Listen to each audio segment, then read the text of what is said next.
Rowena, we are back with another behind the scenes video as we develop our program.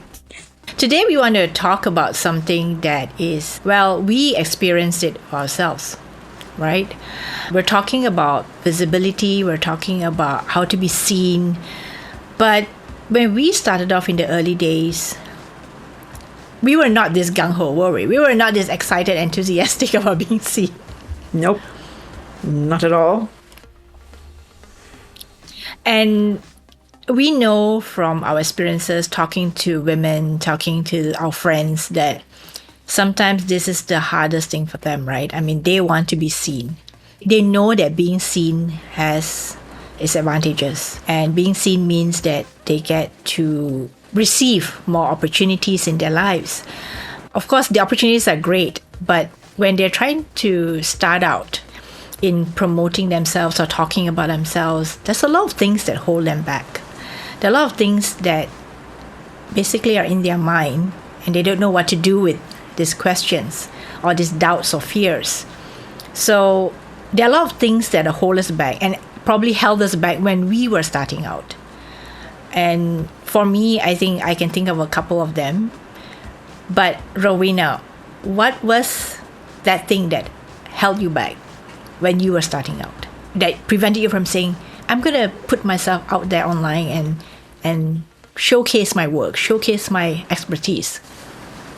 Oh, yeah, for sure. I mean, there were so many things, but I guess one of the biggest things was thinking, oh, what if I don't have anything original to say?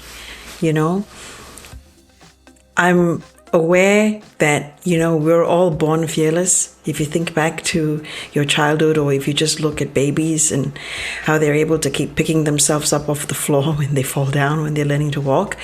And we're so fearless when we are young. But along the way, lots of things happen and we just keep getting knocked back, and doubt starts to come in, and there's uncertainty and fear, so much fear. And I think one of the things I felt was important to do as part of the behind the scenes was to also share our own journey. All the things that we're talking about in terms of helping other women with a whole range of these typical challenges, I thought it'd be really great to talk about our own journey so that people can see that we're not, on some sort of higher plane, like we've been through these things. And so the story that I want to share is when I was running a magazine, which I did for about 8 years, a human resource magazine, in the very early days, I had so much self-doubt and so much fear, so much worry that I would be judged, that, like, who the heck am I? I don't come from a HR background, and I really didn't want to make myself heard. I really wanted to stay small. But as an editor of the magazine, I had to go out there and I had to get people to share their opinions. I had to invite people to share their stories, share their ideas, to lead the conversations. And I would hear the same sort of things. I would have these telephone interviews, and people were so happy to have someone to chat with about various HR related topics. But no, please don't put my name down. I don't want the article to have my name. I don't want to be out there. I don't want to share these thoughts. And I thought that was so sad because, the industry can only move forward if we're all talking and sharing our ideas and our opinions. And that is the thing. We all have ideas and we have opinions. So why would we think that we don't have anything original to say? Well, for me, why I thought that was because that's what I saw around me. When, right now on LinkedIn, there's so much stuff, so many people, millions of people, so many posts, right? And even back then, I would, from time to time, come across the post where someone's saying, oh, you're not sharing, not about me, but just generally about other people, like, nothing original there, you're saying something that's been said before, nothing new. And Look, it takes guts to come out there and share an opinion. And yes, nobody is necessarily reinventing the wheel. And, you're not always able to come up with an original idea. But it is important to practice. It is important to practice sharing your ideas, because it is the act of practicing that helps you to refine those ideas. That's been my experience in writing. That's how I started my writing journey. Because when I first started writing, I was writing terribly. And there was such a disconnect between the ideas in my head, which made so much sense, and what was ending up on the page. It was like, this is absolute rubbish. But I just like, how do I make it all fit? It wasn't fitting, right? But through the process of time and practice, I got better and better. And I think that's what people need to understand. It's like, you have to put in the work, and you have to endure the fact that some of your work will be seen and it might not be the greatest, but that's okay. And because other people will also kind of saying that, there's nothing original there, I struggle, because every time I wanted to say something, if I found someone who had already said something, I thought, there's no point in me saying something like this because it's already been said. And I hid myself, and I just sort of muted myself for so many years because of this. Because every time I had something to say, I would just go, has someone already said that? Yes? Okay. It doesn't matter. Like, I had a way in which I wanted to share an idea, or I had certain things I wanted to say, but because that idea has been shared, I'm not going to bother. What's the point, right? And it took me a long time, a really long time, for me to understand. And then also there's the understanding, but then the accepting that it's not always about saying something that's completely original or completely new. It's about saying what is your truth and saying it in your own voice. And when I started looking at it that way, and I realized that there was value in that, and that nobody can necessarily say what needs to be said the way that I can, that's when I felt comfortable enough to step forward and start sharing. And I think alongside that, I kind of had been building my network at the same time.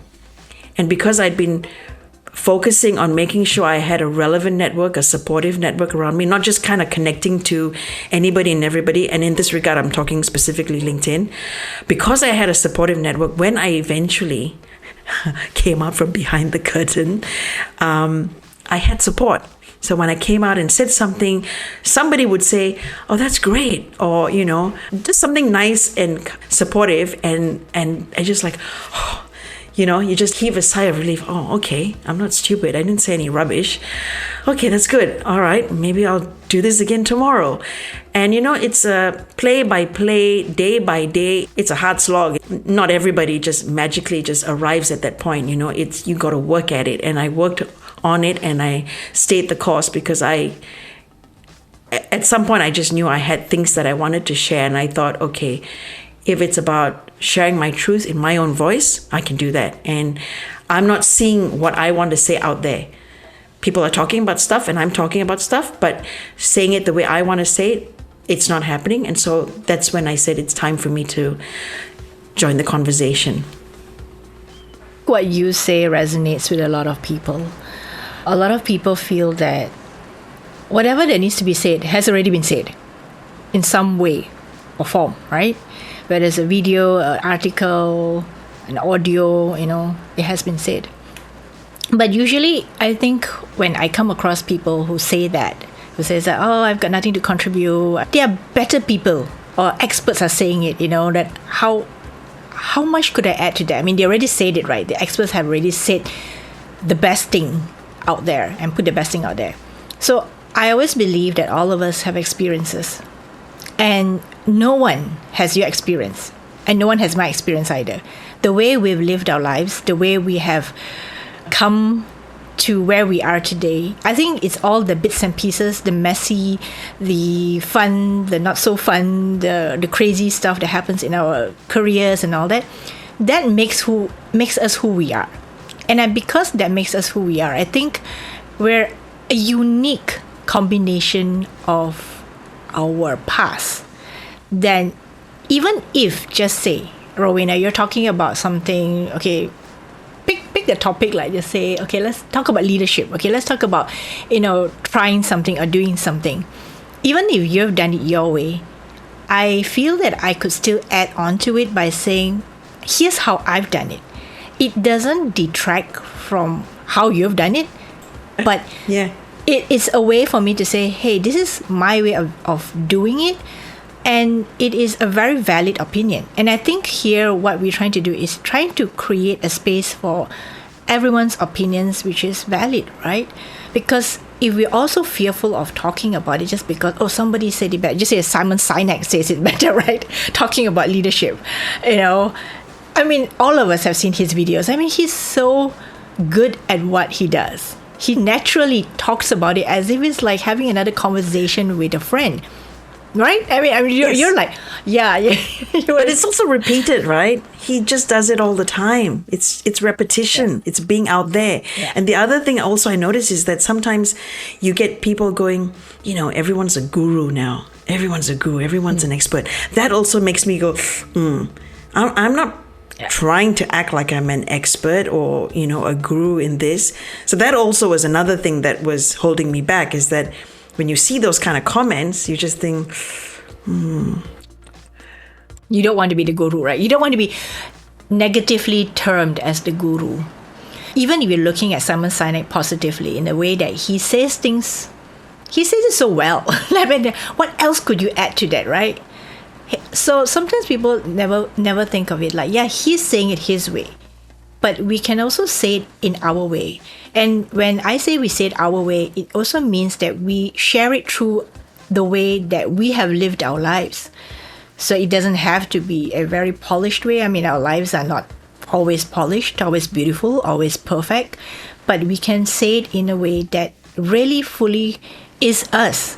And so this is also the other thing that I hear a lot of people tell me, is that I don't want to sound like I'm not me. And this is why people resist using AI, because they say, if I use AI to write something, it doesn't sound like me. And I don't like not sounding like me, because people immediately know it's written by AI. You have control. If you don't like what AI is writing, or you don't like the tone, or you don't like the voice, train it so that it writes in your voice, or modify it, because you can modify it. You can turn certain phrases that you don't like into phrases that you like. I think it's really about sharing our own experiences rather than thinking, oh, I have nothing original. I mean, look at the world. There's really nothing original in the world. Really. I mean, every idea that you have seen, every story you've heard, I mean, it's like a different form of it. The idea is there, but, it's made in a different way, or it's created in a different way. But it is how we inject our personality and how we inject how we think. And I think here's the thing I always believe, right? It's how we think about it.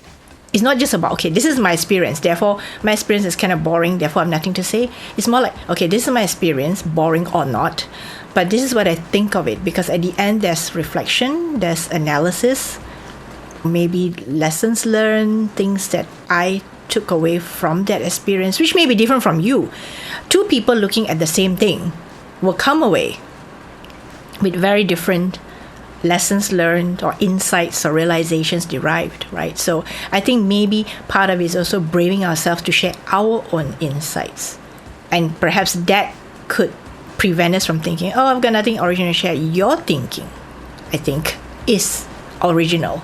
Regardless of what other people think, I think what you come up with would probably be different from any one of us, because your lived experience is different. Yeah, for sure. Different cultures, languages, your whole experience, your career journey, the industry you're in. There's so many things that impact the experience and impact your approach and whatever you're thinking. Yeah, I like what you said. It's the thought, right? It's the thinking behind it. It's not so much that I don't have an original idea, but what do you think about the idea? How do you think about it? What do you derive from it? I think that's more important than whether the idea is original or not, right? So to me, that's a better way to approach it. I remember in my 30s, I was really into podcasts more than I am now. I just find it hard to listen to podcasts. But back then I was listening to quite a few. And I remember the thing that I really appreciated at the time in terms of the people that I was listening to was they were sharing their journey, which involved failures and experimentation, and also basically coming out and saying, I don't know. Let's just try and see what happens. And that was so refreshing because, before that, all you ever hear about are successes, right? Who in their right mind goes out there and talks about how they're failing at something? No one does. And it just opened up a whole new world. And the other thing about it was when people share their journey and it's not just talking about experiences or episodes, it's the thinking that goes behind it. It's what are they feeling in that moment? What are they dealing with in that moment? What are they thinking about? I loved listening to all of that, all the stuff that's behind the scenes, behind the scenes, all the behind the things scenes, right? that happen in the brain, right? Yes, you want to know why they're doing what they're doing. You want to know why they changed their mind, why they pivoted, and this was giving me that. I was like, it's almost as if you're a fly on a wall in their house, right? Because they're letting you in and saying, here, have a look. And you get to understand their thinking. And then you begin to see the similarity between the experiences. You begin to see the similarity in the emotions. And you realize, despite all the things that make us different, there is so much that connects us and makes us similar to each other. That human experience, right? The falling down and picking yourself up again. The fact that you are so frustrated and irritated because you failed once again. And it's that connects you to other people. And that's why you need to speak up and you need to share your story. It's the storytelling that helps us connect to each other, right? And that's what I'm hoping when we put this program together, with every post that I put out, with every video, in its raw, unedited format, in this behind the scenes that we're doing, it's an insight into what's really happening. It's an insight into everything that we're doing and why we're doing it. It's not supposed to be a polished final thing. It's supposed to be work in progress, man. What it is right now, and maybe next week it's something a little bit different. Maybe it's improved upon. Maybe we'll have a setback. Touch wood. It's just so many things. But the setback will probably be real. our time, right? Our time zone and scheduling between That's all right. the stuff that we have to do. Yeah. So I think what you touch upon is interesting because when I'm recording my podcast episodes with my guests, right? A lot of them really tell me the real stories of their heart. And I say the stories of their heart because I already prepped them. I tell them, and you know this, Rowena, you've been a guest on my podcast. I say that I don't want your glossy, magazine-ready stories, right? I want the story that you probably would have not told anyone. But perhaps there's this desire in you to tell that story. And perhaps no one has ever asked you about that story either. So I want that story because it is only through the non-glossy, non-polished, non-success, I call it non-success stories, that people really can connect with you. Because if you're super successful, if you're already there and you have nothing to share about failing, then there's really no way a regular listener can connect with you. Because the person who listens to my podcast is a regular woman or man who is either in business or aspiring to be in business, who's hoping to learn some entrepreneurship tips or strategies or the way of putting their business together in a way that doesn't make them look like a fool. But at the same time, if you're only sharing the good stuff, right? Here's how I succeeded. Here's how I got onto like Forbes magazine or BBC or whatever. No one can see that, okay, before you got there, what was the stuff that you did, right?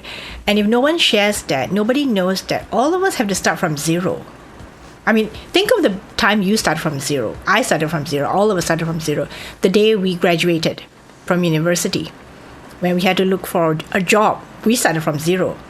Or the time that we had to restart in another job, we start from zero again. Even though we we come with experience, but we still have to start from zero. We have to make new friends again in the new office. We have to learn the new job scope. Everything was zero. So if we never highlighted the fact that all of us started somewhere zero and learned and grew, there would only be success stories and never stories of experiments that went sideways, or things that went haywire.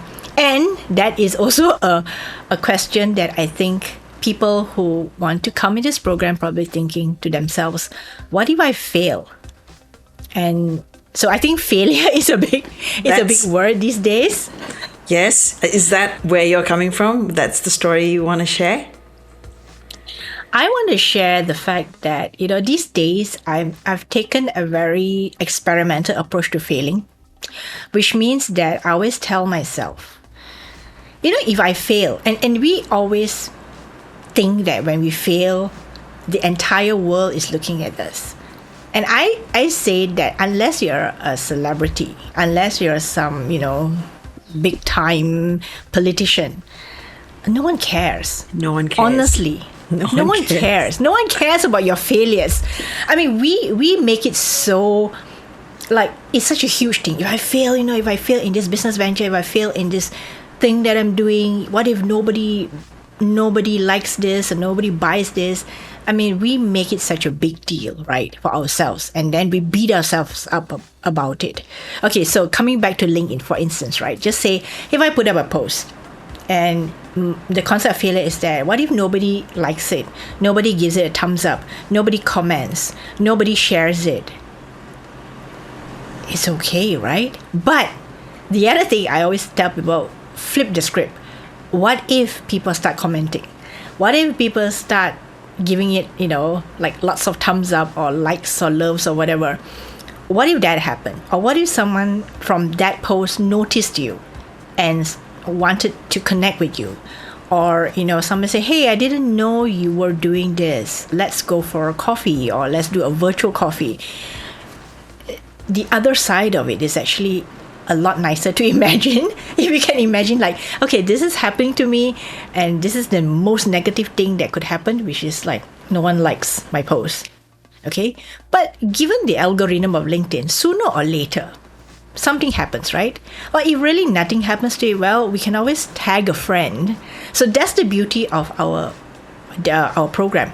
You'll be in the program with other people, and you can tag your friend, and then your friend can come and comment on it.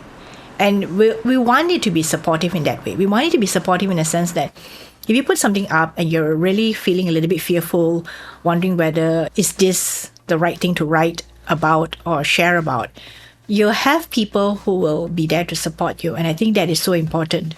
And I've been very, very blessed in a way that every time I put up something on LinkedIn, right, my friends will start chiming in strange ways. And sometimes it goes off on a different trajectory. But I like it because this gives me more ideas to write. So this is the reason why I say, if you don't put yourself out there, you will never know what resonates with your audience or the people who want to be your friends or are your friends or contacts.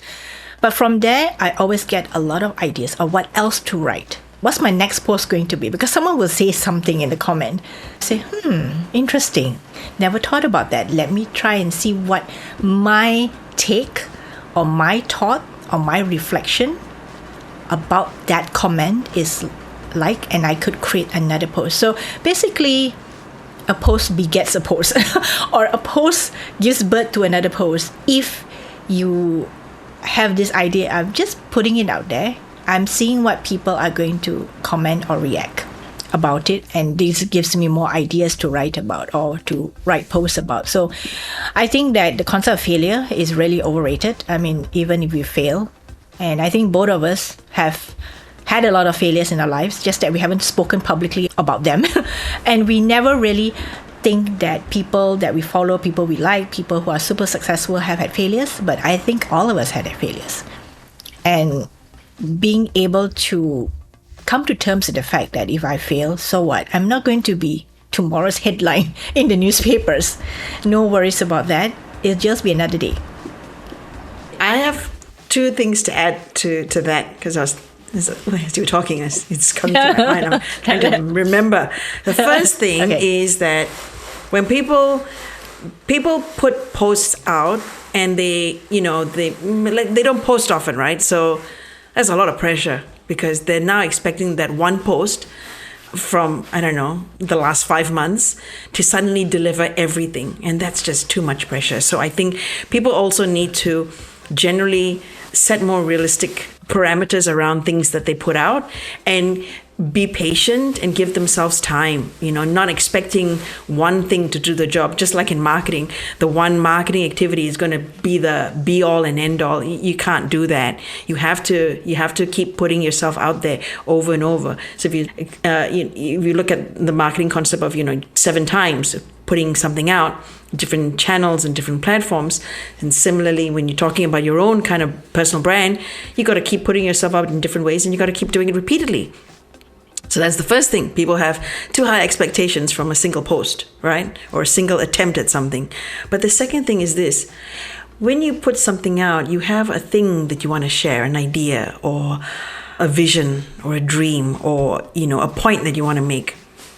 It's got to be bigger than, how many likes you get. It's like you have the opportunity to make your point. So make your point. It doesn't matter if people are going to like it or not like it, or, you've only got 2 likes and why is no one saying anything? It doesn't matter. The point is you had something you wanted to share and you have the opportunity to share it. That's the beauty of the world we live in today, social media, despite, there's pros and cons, of course, but we now have platforms everywhere we go. Everywhere you turn, you have the opportunity to make yourself heard.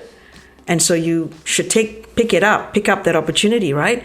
But also just focus on the message. What is the message that you want to share? Don't really be too bothered about whether people respond. And in my experience, having been visible and active on social media for many years, I also know people tend to lurk.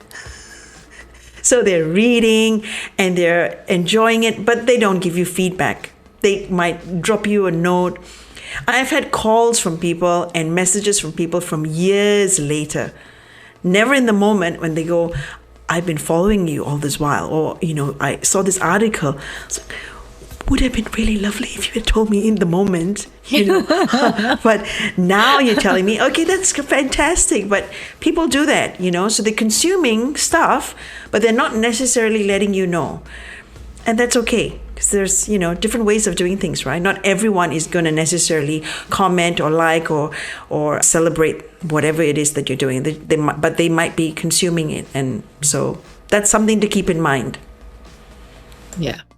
And also, if you're in our program, we'll teach you other ways to get more ideas to help you think differently about putting yourself out there, especially we're talking about a social media platform like LinkedIn. A lot of this has to do with how you reframe, how you think about things differently. So these days, I believe that I reframe failure as, well, I'll live with it. I can live with it. I mean, nothing is going to majorly impact my life. If I wrote a post and, like you say, Rowena, maybe people are lurkers. They lurk, or they don't even dare to like your post because it, people might say, "Oh, you liked her post, and her post was about something controversial, right?" That's right. Right. Yeah, because controversial stuff, right? People write controversial stuff. So, but I feel sometimes that, yeah, they are lurkers, they are stalkers, or lurkers or stalkers, whatever you want to call them. But eventually, people who really like the work that you do or like the stuff that you put out, the posts or the thoughts that you put out, they will eventually connect with you. And you'll know that. You'll know that because eventually when you come around to talking to them, they'll say, hey, I like your article. I like what you said about this. In a way, putting yourself out there also shows who you are, your values, because you're writing something. It cannot be just like, unless you're writing something like you're reporting that this happened to you. But if you're really writing something that's heartfelt, I feel that people get to know you more. And it's also a way for people to understand, okay, I don't know her very well, but by reading her post or reading her article, now I know what she stands for, or what she believes in, or what she doesn't like, or what she likes, or where she stands in relation to this problem or dilemma or issue. Because sometimes we don't share those things publicly. But through an article, we know the value of that person. And this is really, I love reading people's articles and say, I never knew this person thought this way. But the thinking is what's fascinating. Yeah. So I think that's where I want to end it. It's like your values show up in the work that you put out there. Yes. Like it or not, right? Whatever values that you have, it comes out. Right. Yes. And that's a good thing. Yeah, it's a good thing. It's a good thing. That's a good thing. And that gives people a way to get to know you better. So these are some of the things that we feel that why people feel it's hard for them to put themselves out there, right? It's hard for them to show up online, to promote themselves. We understand that because we have gone through that ourselves. Correct. But in a way, we have kind of outgrew it?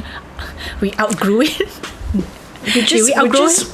I don't know. That's a good question. But I feel like we still have those fears and concerns and everything, but it just feels just a little bit more manageable now, Like we still find a way to push forward.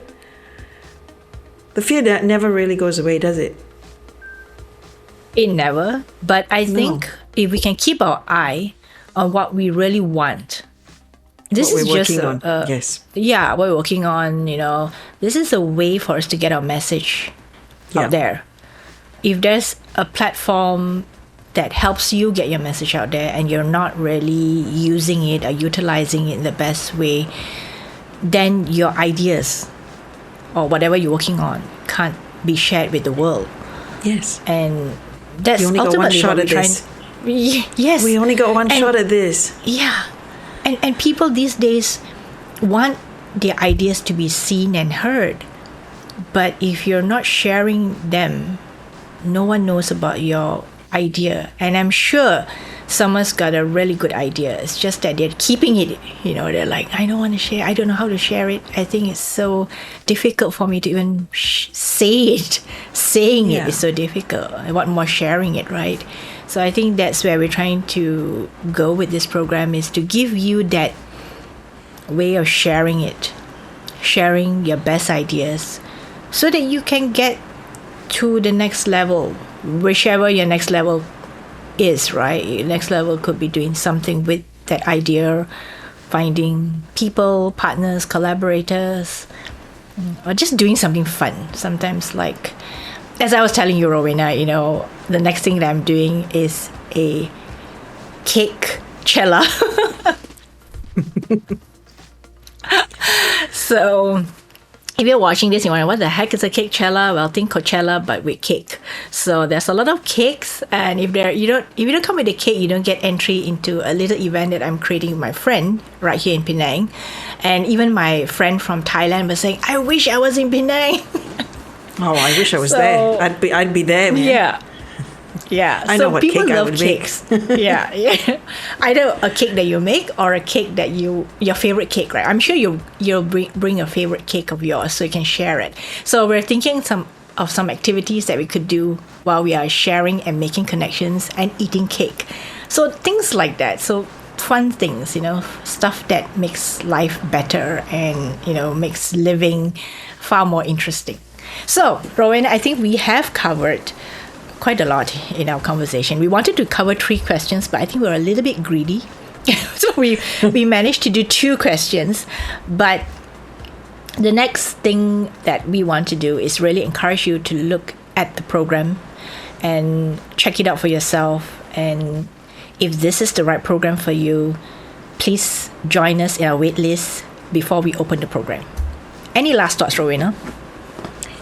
Feel free to reach out to either of us if you have questions, comments. On LinkedIn. On LinkedIn. Or anywhere.